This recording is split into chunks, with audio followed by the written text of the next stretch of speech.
Ora bem, o João. O João é uma pessoa muito dinâmica.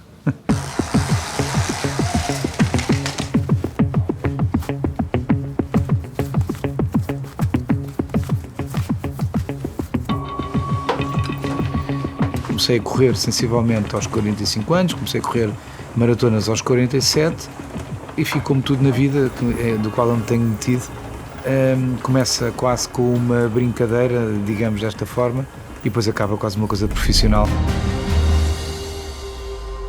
Estava a tentar fazer o World Majors e quando estava a programar os World Majors faltava-me um continente para eu conseguir dar uma volta ao mundo completa. Quando eu fui a procurar esse continente que me faltava, que era a Ásia na altura, descobri uma prova que se chamava World Marathon Challenge, que eram 7 maratonas em 7 continentes em 7 dias seguidos. Que é a coisa imediata que me veio à cabeça. Com uma cajadada mato 2 coelhos. Não só acabo a volta ao mundo, como dou uma segunda volta ao mundo. E foi assim, de certa forma, que eu comecei a preparação para o World Marathon Challenge.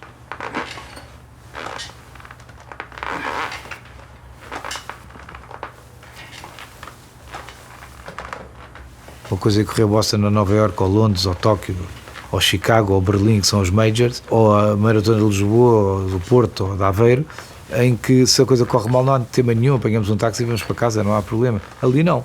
Ali, se nós não fizermos a preparação convenientemente, podemos mesmo ficar lá.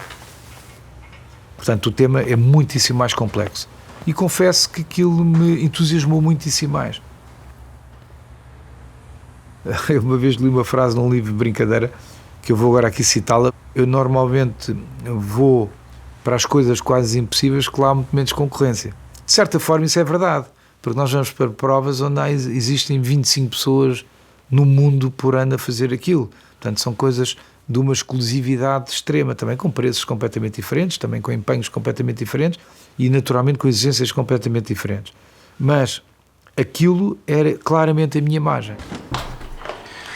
Ora, temos aqui as medalhas da World Marathon Challenge, portanto, 7 maratonas em 7 continentes em 7 dias consecutivos. Deste lado temos a Everest Marathon, as 6 principais maratonas do mundo, que é da World Marathon Majors, a medalha da North Pole Marathon. Aqui temos uma medalha muitíssimo importante, que é a medalha oferecida pela minha filha, que é o melhor pai do mundo.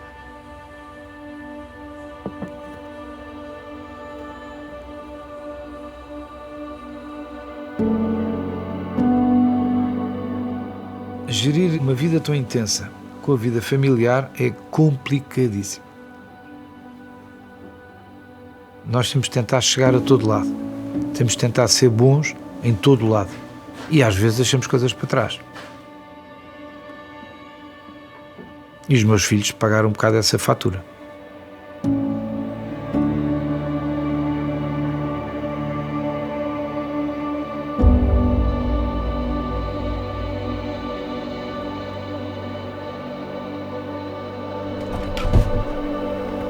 Bom, isto são as réplicas dos carros com que o meu pai foi campeão. Portanto, ele foi campeão nacional de rallies com este Mini em 1969.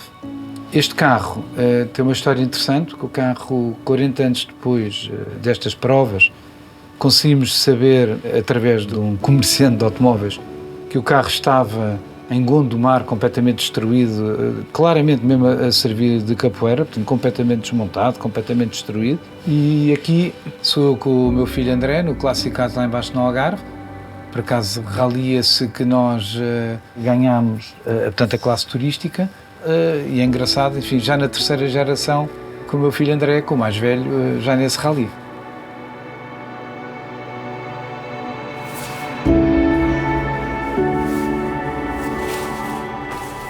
Depois de muita negociação, consegui comprar o carro. Trouxe o carro, obviamente, logo para Lisboa.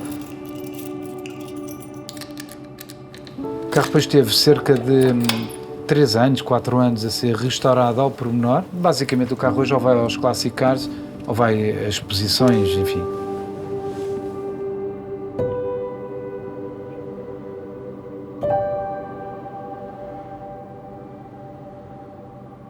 Um dia de João Neto é um dia de malucos, pá.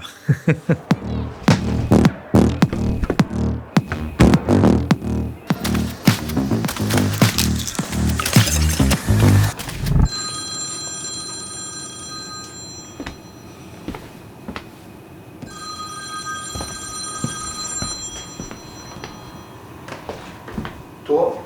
Sim, bom dia. É possível nós falarmos aí à meia da tarde? A partir das 4h30, mais ou menos, está bem? Porque eu até lá vou estar ocupado. Pode ser? Então vá, fica combinado. Eu peço desculpa, está bem? Que eu estou agora aqui numa coisa, não posso. Obrigado, bom dia. Obrigado. No outro dia havia um amigo que me dizia assim: tu és daquelas pessoas que nunca se vai reformar. Eu disse: olha, eu acho que sim, é o meu ritmo. Seguramente um dia vou ter que abrandar. Agora, se me vejo a abrandar por iniciativa própria, eu gosto de fazer coisas, eu gosto de ser ativo. Trabalho todos os dias, socializo todos os dias, tenho família todos os dias, tenho que gerir a empresa todos os dias, tenho que gerir os treinos todos os dias e tenho que gerir todas as pessoas que trabalham comigo, sejam médicos, sejam preparadores, sejam treinadores, com o qual eu assumo compromissos e que eu estou a representá-los. E com a própria sociedade em geral.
De onde é que vem esta minha necessidade de superação permanente? Eu montei a primeira empresa com um dos meus irmãos, tinha cerca de 16, 17 anos. E nessa altura nós já tínhamos alguns funcionários a trabalhar connosco.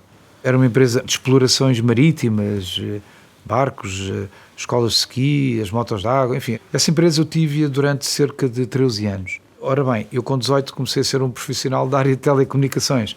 Portanto, o que é que eu tentava fazer? Eu tentava que a empresa que nós tínhamos crescesse da melhor forma e da forma mais consistente possível, mas ao mesmo tempo tinha uma carreira a desenvolver. Portanto, isto é uma questão que está na gênese, é mesmo assim. Eu acho que no dia seguinte eu posso sempre fazer um bocado melhor do que aquilo que adquiri no dia anterior. E, portanto, eu sou uma pessoa permanentemente insatisfeito com os resultados, isso é um facto. Por um lado é bom, porque me obriga a sair sempre sistematicamente da zona de conforto, mas por outro lado também não é tão bom porque é muito desgastante. 20 e chego lá dia 12, 10h45, depois era mesmo à queima. E depois do regresso, 13h30, portanto chego a Frankfurt, não, certo. Exato, já percebi. E depois vamos aqui.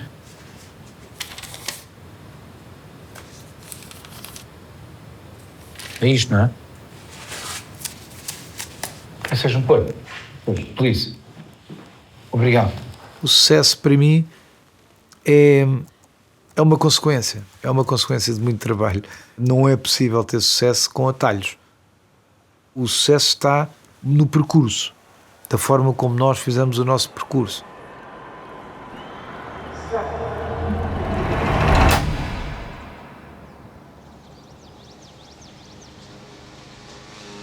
Comecei a corrida de uma forma engraçada, digamos.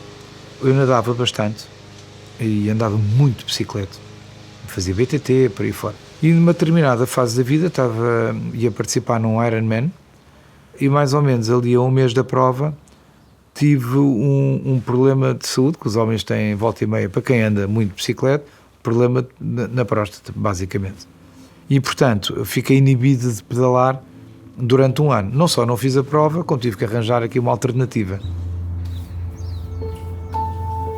Como eu ia assistir aos treinos do meu filho mais velho ali no Estado da Luz, eu moro ali relativamente perto, tive que começar a arranjar qualquer coisa para fazer, porque os treinos eram 1h30, qualquer coisa que o valha, já não recordo exatamente, e eu começava a correr à volta do estádio. Ora bem, dei por mim, ao fim de 2 meses, eu dava 21 voltas ao estádio. Cada volta tinha 1040 metros, já sabia de cor. E portanto dei por mim, espera lá, mas eu já estou a fazer meias maratonas por semana. E foi assim que isto tudo começou.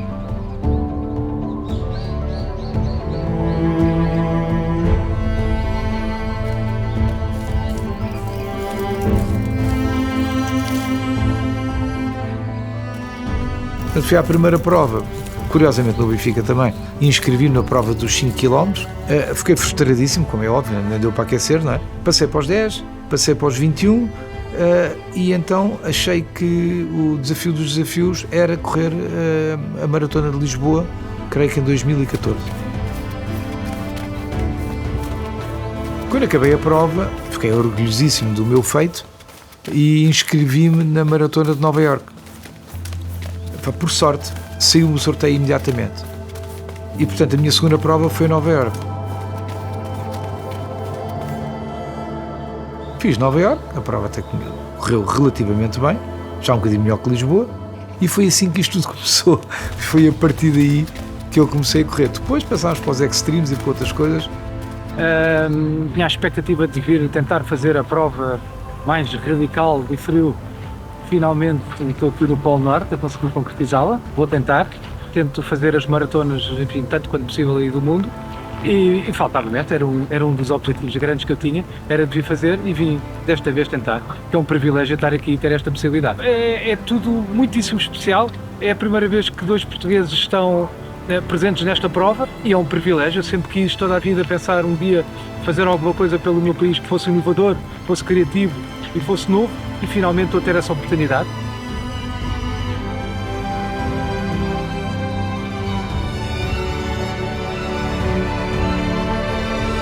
A minha segunda experiência extreme, que foi na União Glaciar da Antártida, fui um bocadinho chique esperto.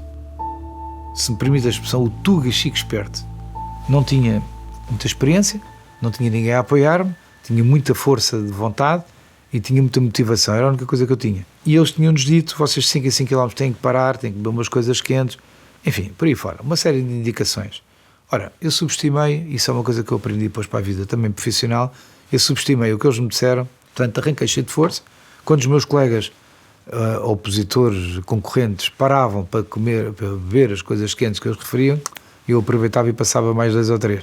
E portanto dei por mim ao quilómetro 21 e estava para aí nos 5 primeiros ou uma coisa qualquer e pensei, eu euforicamente pensei, isto hoje vai ser o meu dia, isto é inacreditável, eu estou à frente dos atletas profissionais. Claro, estava à frente porque eu não tinha cumprido as regras. Como é evidente, ao quilómetro 21 parei e ia desmaiando, pura e simplesmente. Não tinha nutrientes nenhuns, tínhamos esgotado todos os erros de palmatória que uma pessoa não deve cometer, eu consegui cometer todos na mesma prova.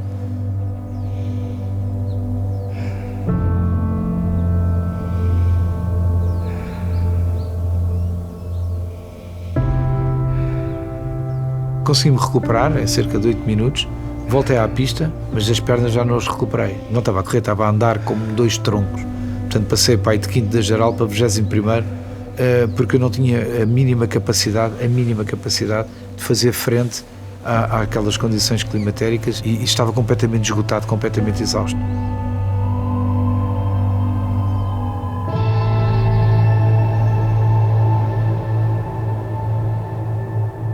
Mas tomei uma decisão, que foi, isto tem que se começar a profissionalizar, eu não posso mais fazer isto, tenho filhos, tenho a minha vida toda, tenho muita responsabilidade empresarial, por aí fora, e portanto fui falar com médicos, muito experientes, fui falar com fisiatras, fui tentar arranjar um treinador, portanto eu tenho uma equipa vastíssima a trabalhar comigo, desde os ouvidos, à parte muscular, ao equilíbrio, à parte emocional, os dentes, a dentição, a forma como nós mordemos para não ter lesões, porque tem que haver uma conciliação de quem me faz o restabelecimento muscular tecnicamente e de quem faz o treino e de quem prepara o treino. Portanto, quando eu saio das fisioterapias, eu tenho que dizer como é que correu, o que é que foi, quais é que foram os toques, onde é que foi o toque, em que fase da perna que foi o toque, ou do tronco, ou seja lá do que for, e o treino ao dia é de acordo com isso. Fiz aqui uma longa preparação para conseguir chegar aqui, treinando em Lisboa, treinando no Centro de Alto Rendimento no Jamor em Lisboa, treinando em câmaras frigoríficas, testando roupas, tentando preparar tudo ao limite de maneira a que conseguisse minimizar todas as questões que eventualmente viesse aqui a ser confrontado. Não contava efetivamente com tanto frio. Em Portugal é um pouco mais quente.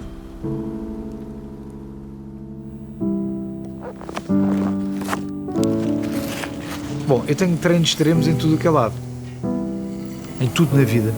Eu tento fazer a simulação do real que eu vou encontrar.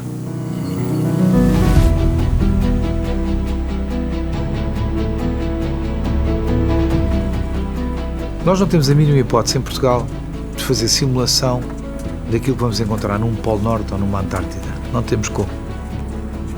A única forma que eu consegui do frio, fiz um acordo com uma cadeia de hipermercados, eles deixavam-me treinar para dentro das câmaras frigoríficas, dos ultracongelados. Quando o supermercado fechava às 10 da noite, na altura, eu ia para dentro da arca correr. Então imagino o que é um indivíduo de fato e gravata, a entrar e depois de repente saía de lá completamente mascarado e ia para uma arca frigorífica correr. Portanto, era a única forma que eu tinha de simular aquele tipo de estrutura. São episódios que assim, enfim, para uma pessoa que não tenha tanto conhecimento sobre estas matérias, ri-se, acha completamente caricato e leva aquilo para a piada, mas aquilo não tem muita piada. Aquilo é mesmo sério e é mesmo importante. Eu tenho que ver o que é que congela nos pés, são o peito dos pés, são as pontas dos dedos, são as extremidades, as outras extremidades, o que é que sucede? Eu tenho que ter a roupa toda pensada ao ínfimo pormenor. Então se for para um Polo Norte, qualquer falha na roupa, não há prova. Não há prova, mais grave. Pode também não haver vida.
A minha primeira pergunta a qualquer médico é: qual é que é a probabilidade de insucesso?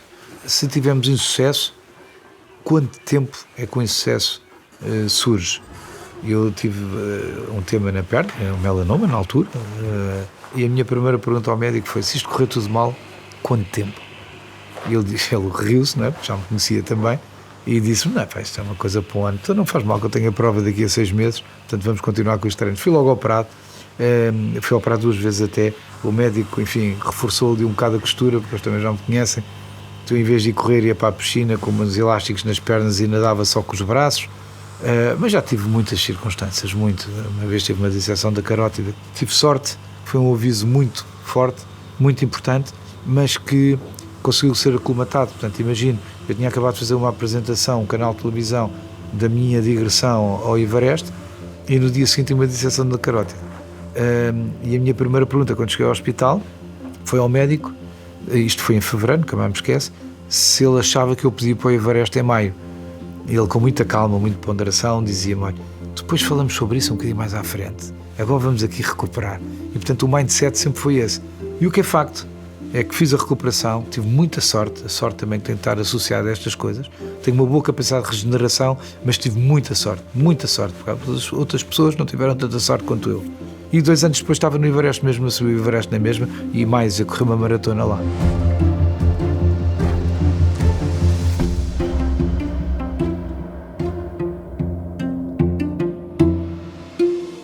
Depois destes contratempos que tive de saúde, foram alertas muito sérios. Eu tenho filhos que dependem de mim, tenho muita gente que depende de mim e também quero cá andar mais uns anos. E, portanto, foram umas chamadas de atenção sérias que têm que ser levadas a sério. Portanto, o que é que eu fiz?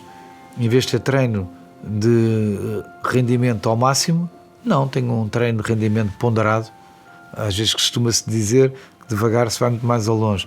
E, portanto, foi exatamente isso que eu comecei a aplicar na prática na vida. Portanto, de uma forma um bocadinho menos exigente, mas muito mais longínqua.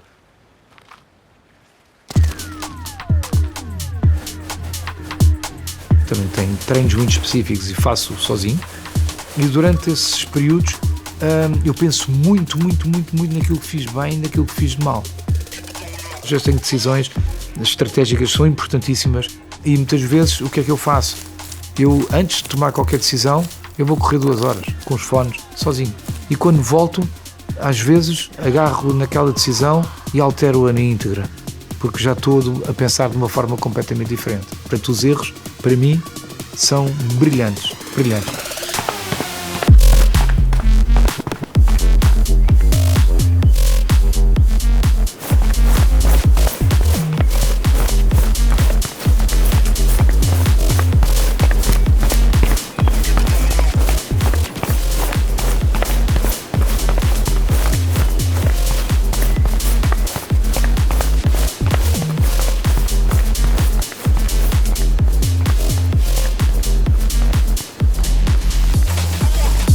Acabou, cortei a meta e naqueles 15 segundos depois o meu objetivo já está no próximo objetivo, já não está aquele já foi ultrapassado. E portanto tem sido assim uma constante na minha vida, basicamente.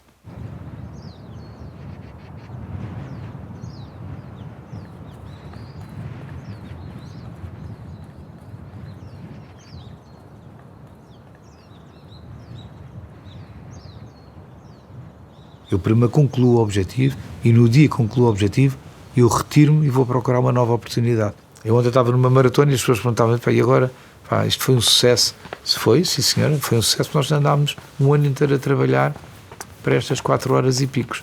Mas eu quando vinha no carro para Lisboa, o meu mindset já estava em 2027. O meu mindset agora já estava na Muralha da China e quando acabar a Muralha da China já estava na Maratona do Algarve em dezembro e depois da Maratona do Algarve já estava outra vez na Maratona da Europa em abril. E o sucesso só é possível para quem pensa assim, de outra forma não.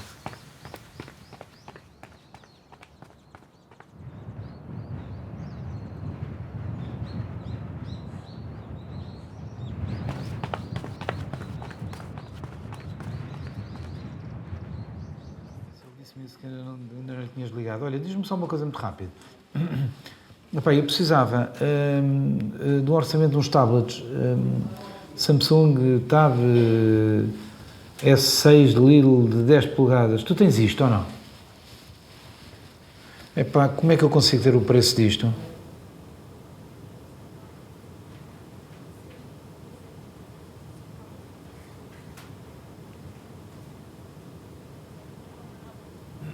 Faz-me esse favor, está bem?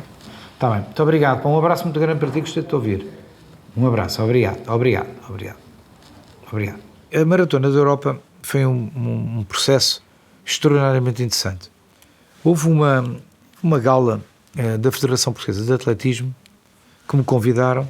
Entretanto, veio um casal que se sentou à mesa, apresentámos todos, ninguém se conhecia.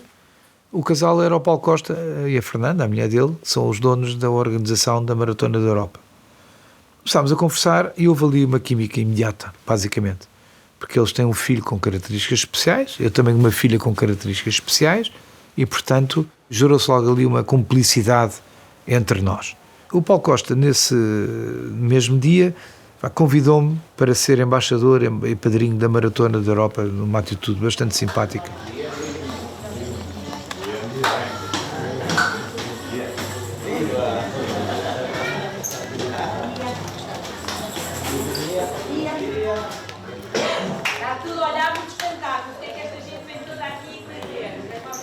Ora bem, quando estávamos no dia da apresentação, eu tinha falado com a minha ex-mulher, portanto com a mãe dos meus filhos, e como já tinha corrido uma maratona com uma cadeira de rodas com a minha filha mais nova, disse, olha, se calhar vou levar a minha filha Mariana na cadeira de rodas. E ela tacitamente me disse, não faz nenhum sentido, ela já foi uma vez, olha, dá a oportunidade a outro. E eu no caminho fui matutar naquilo, quando estávamos na apresentação pensei, e porquê que não hei de mesmo dar a oportunidade a outros? E foi assim que tudo isto começou. Este projeto correu muitíssimo bem, levámos 6 crianças em cadeiras de rodas, no ano a seguir decidimos, vamos profissionalizar isto.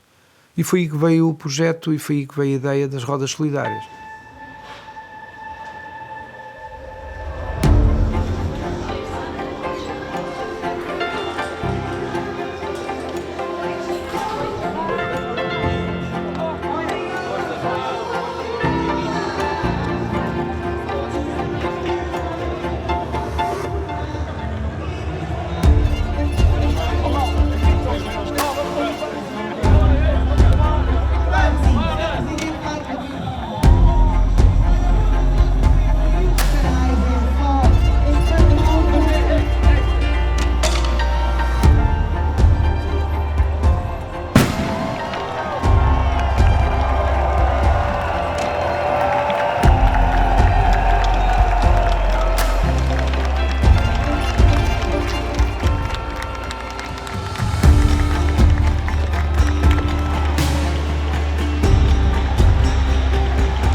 Eram cadeiras improvisadas só para a prova.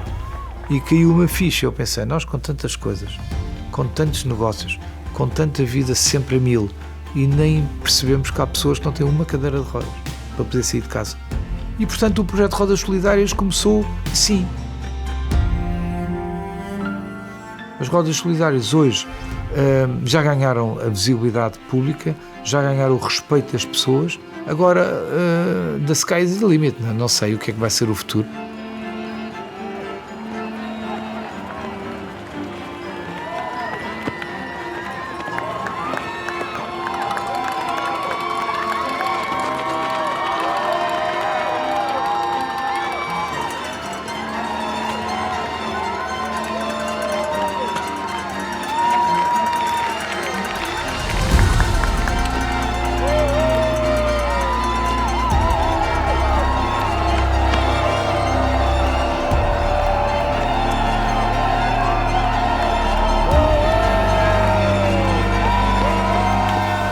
Uma maratona como estas maratonas que tenho tido a felicidade de poder correr, como foi ontem, aquilo é uma coisa que fica marcada para o resto das nossas vidas.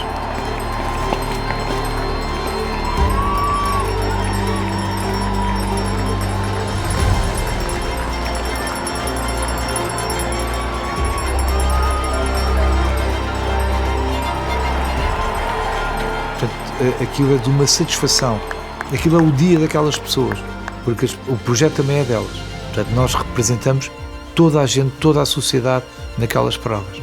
E é isto que, sinceramente, me faz feliz.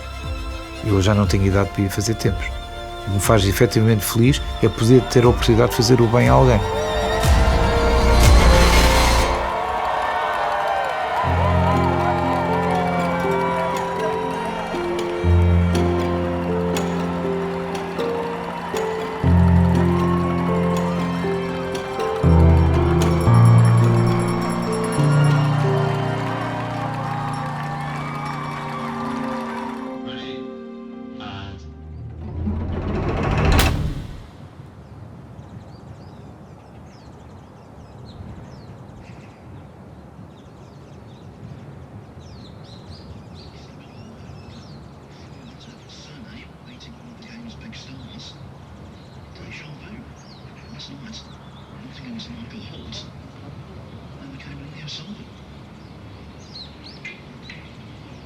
Phil, that is an extraordinary thing to say.